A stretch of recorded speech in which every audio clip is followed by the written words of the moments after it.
জীবনে কখনো হতাশ হবেন না। জীবনে যাই হয়ে যাক না কেন কখনো হতাশ হবেন না। মনে রাখবেন আল্লাহ আপনার রব, আল্লাহ আপনার সাথে আছেন ইনশাআল্লাহ। এই সমাজ আপনাকে যেভাবে শেখায়, কিভাবে শেখায়, এই যে স্কুল, কলেজ, ইউনিভার্সিটি, চাকরি, বিয়ে, সন্তান প্রতিপালন, আর তারপর ইন্না লিল্লাহি ওয়া ইন্না ইলাইহি রাজিউন, এই তো শেখায় নাকি? সবসময় মনে রাখবেন যে আল্লাহ রাব্বুল আলামিনের পরিকল্পনাই আপনার উপরে সবচেয়ে বেশি অগ্রাধিকার যোগ্য, সমাজের পরিকল্পনা নয়।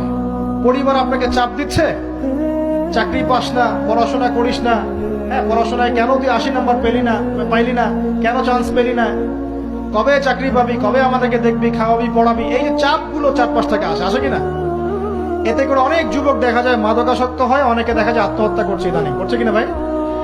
এই শব্দটা থেকে আমি এই পয়েন্টটা আজকে লিখেছিলাম যে